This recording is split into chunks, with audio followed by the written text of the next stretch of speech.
दोस्तों, भले ही लोकसभा के अंदर अपने भाषण में मोदी जी अपने कार्यकर्ताओं में जोश भरने के लिए लगातार प्रमाणित कर रहे हो, बता रहे हो कि कितनी बड़ी जीत उनकी पार्टी ने दर्ज की है, लेकिन उत्तर प्रदेश में बीजेपी की जो गत हुई है वो किसकी वजह से हुई, उसका जवाब अब तक बीजेपी को बिल्कुल भी नहीं मिला है, ना अंदर से ना बाहर से। और अब तो तलवारें सीधे सीधे आपस में ही निकलने शुरू हो गई हैं।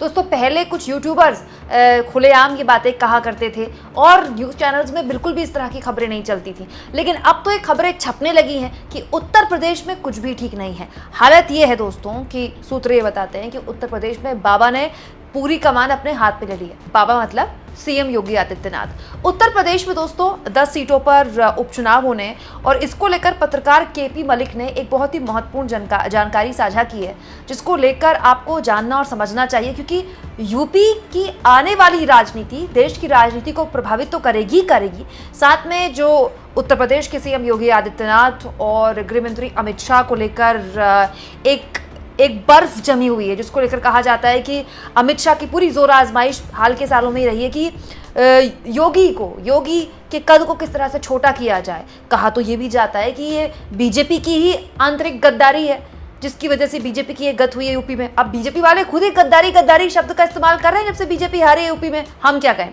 दोस्तों, इस पूरे मामले में वरिष्ठ पत्रकार केपी मलिक ने एक बहुत ही महत्वपूर्ण बात बोली है, जिसको हमें समझना चाहिए, जानना चाहिए इस लिहाज से, क्योंकि अगर ये बात सही रही तो आप मानकर चलिए कि उत्तर प्रदेश में सीएम योगी आदित्यनाथ अब केंद्रीय नेतृत्व को सीधा आंख दिखाने को तैयार हो गए। दोस्तों, वरिष्ठ पत्रकार केपी मलिक ने कहा, लोकसभा चुनाव में यूपी में भाजपा को भारी नुकसान हुआ है।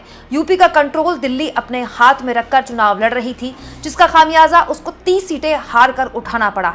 बाबा ने इस चुनाव में शीर्ष नेतृत्व के इशारे पर काम किया, लेकिन अब दिल्ली अपने सहयोगियों के जरिए हार का ठीकरा बाबा पर फोड़ते हुए दबाव बनाने की कोशिश कर रही है, लेकिन बाबा ने अब गदा संभालते हुए पूरा कंट्रोल अपने हाथ में ले लिया है, जिसकी बानगी नए मुख्य सचिव के रूप में देखी है। अब खबर यह है कि आने वाले 10 विधानसभा के उपचुनाव में बाबा ने कमान अपने हाथ में लेते हुए 15 मंत्रियों की बैठक बुलाकर उनको इन 10 सीटों का प्रभारी बनाया है और कहा है कि इन विधानसभाओं पर कौन उपयुक्त उम्मीदवार होगा, यहाँ किस बात पर नाराजगी है, किसको कैसे ठीक किया जाए, इसकी रिपोर्ट जल्द से जल्द मुख्यमंत्री को सौंपे। बाबा का 15 मंत्रियों का टीम बनाकर क्षेत्र की रिपोर्ट मांगना जताता है कि बाबा ने कमान अपने हाथ में ले ली है। यूपी की इन विधानसभाओं का चुनाव भाजपा और बाबा के लिए एक लिटमस टेस्ट है, जो बाबा और भाजपा का यूपी में भविष्य तय करेगा। लेकिन ये साफ है कि बाबा ने यूपी का कंट्रोल अपने हाथ में ले लिया है। दोस्तों, वरिष्ठ पत्रकार केपी मलिक कह रहे हैं कि बाबा ने मतलब सीएम योगी आदित्यनाथ ने अपने मंत्रियों से कहा है कि इन 10 विधानसभा उपचुनाव में अपने अपने इलाकों में जाइए और पता करिए कि वहाँ किस चीज़ को लेकर गुस्सा है, किस उम्मीदवार के जीतने की संभावनाएं ज़्यादा है, और वो रिपोर्ट मुझे सबमिट कीजिए। चलिए, कोई बात नहीं, मान लिया कि योगी जी ने ऐसा कहा होगा, लेकिन क्या इसका मतलब ये है कि योगी जी टिकट बांटेंगे? मतलब ये हो सकता है क्या? हमने तो यही सुना है कि बीजेपी में पत्ता भी नहीं हिलता मोदी जी के आदेश के बिना। तो योगी जी अगर टिकट बांटेंगे तो मोदी जी और अमित शाह जी क्या करेंगे? बड़ा सवाल यह है दोस्तों कि जिस उत्तर प्रदेश की पूरी बागडोर अमित शाह ने अपने हाथों में ली थी, टिकट बंटवारे से लेकर कौन कहां प्रचार करेगा से लेकर सारी जिम्मेदारी अमित शाह के अपने हाथों में थी। सीएम योगी आदित्यनाथ केवल और केवल केंद्रीय नेतृत्व के आदेशों का पालन कर रहे थे। उनकी तो यूपी चुनाव में जो गत हुई है वो तो सब जानते हैं, लेकिन अब अगर केपी मलिक की बात को सही माने तो योगी जी अगर अपने रिपोर्ट मांग रहे हैं अपने मंत्रियों से, तो योगी जी टिकट बांटेंगे क्या? दोस्तों, इस सवाल का जवाब पता नहीं मिले ना मिले, लेकिन ये तो बात सही है कि उत्तर प्रदेश में हालात सब ठीक नहीं है। अब मैं आपको कुछ वाक्य बताती हूँ जिसको लेकर आपकी बात समझ में आएगी। देखिए, एबीपी न्यूज़ ने खबर छापी है, जहाँ पर कांग्रेस के जो प्रदेश अध्यक्ष हैं, यूपी प्रदेश अध्यक्ष अजय राय, उन्होंने एक महत्वपूर्ण बात यहाँ पर रेखांकित की है। उनका कहना है कि हाथरस की घटना उत्तर प्रदेश सरकार की विफलता है। मुख्यमंत्री कल हाथरस का दौरा करने गए, बाद में उप मुख्यमंत्री ब्रजेश पाठक वहां गए, वो साथ में नहीं गए। ये अंदरूनी कलह को दर्शाता है। ये ब्रजेश पाठक और सीएम योगी आदित्यनाथ जब दोनों एक ही जगह जा रहे थे, एक ही हादसे को देखने जा रहे थे, तो एक साथ क्यों नहीं गए?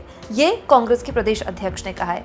इसके अलावा दोस्तों, समाजवादी पार्टी के अध्यक्ष अखिलेश यादव भी लगातार ब्रजेश पाठक और सीएम योगी आदित्यनाथ के बीच विवाद की बात कहते रहे हैं, और ये केवल ब्रजेश पाठक और सीएम योगी आदित्यनाथ के बीच का मामला नहीं है।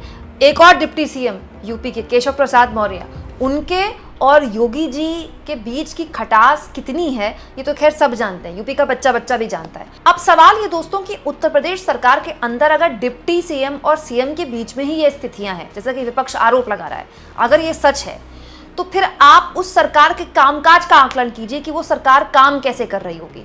और उसका जीता जागता प्रमाण यूपी के गड्ढे हैं। अयोध्या में जो पहली बारिश ने हश्र किया है, जब अयोध्या बीजेपी हारी तब तो देश भर के लोगों ने, आईटी सेल ने भर भर कर गालियां दी अयोध्या वासियों को। अब बताइए, अयोध्या वासियों ने जिस विकास मॉडल पर सवाल खड़े करते हुए समाजवादी पार्टी के कैंडिडेट अवधेश प्रसाद को जिताया था, उसी विकास के परखच्चे उड़ा दिए पहली बारिश ने। अब बड़ा सवाल ये है दोस्तों कि जिस सरकार के अंदर इतनी मतलब इतने अलग अलग मन हैं, डिप्टी सीएम अलग बात बोलते हैं, डिप्टी सीएम के लिए कहा जाता है कि सीएम से बातचीत नहीं होती है, दूसरे डिप्टी सीएम तो केशव प्रसाद मौर्य तो दिन भर मोदी जी की तारीफ ही करते रहते हैं, डिप्टी हैं योगी जी के और तारीफ करते हैं मोदी जी के। वहीं योगी आदित्यनाथ के भविष्य को लेकर अभी कुछ दिन पहले सवाल उठने शुरू हो गए थे कि योगी जी को हटाया जाएगा। अब उत्तर प्रदेश में बीजेपी क्यों हारी, इसको लेकर आप लगातार ऐसे इस तरह की आवाज़ें सुन रहे होंगे दोस्तों कि फलाने ने गद्दारी कर दी, ढिमकानी ने गद्दारी कर दी। इसको लेकर हाल के दिनों में कुछ बैठकें भी हुई हैं और उन बैठकों में बीजेपी के कार्यकर्ता आपस में भिड़ गए, गाली गलौज, जूते चप्पल चल गए, सबके सामने है ये सब कुछ। अब बड़ा सवाल ये है दोस्तों कि उत्तर प्रदेश में बीजेपी करने क्या वाली है, क्योंकि उत्तर प्रदेश में अगर बीजेपी ने अपनी स्थितियां ठीक नहीं की, अंदर खाने सरकार के अंदर और संगठन के अंदर इतनी रार बनी रही, मतलब कहा जाता है दोस्तों अमित शाह और योगी जी की बातचीत नहीं है आपस में, है तो रिश्ते बहुत अच्छे नहीं हैं, योगी जी और उनके डिप्टी सीएम के बीच रिश्ते बहुत अच्छे नहीं हैं, तो रिश्ते अच्छे हैं किसके बीच। वहीं दूसरी ओर सामने खड़े हैं अखिलेश यादव और कांग्रेस पार्टी। अखिलेश यादव और कांग्रेस पार्टी ने साफ कर दिया कि वो गठबंधन के साथ ही उपचुनाव में जाने वाले।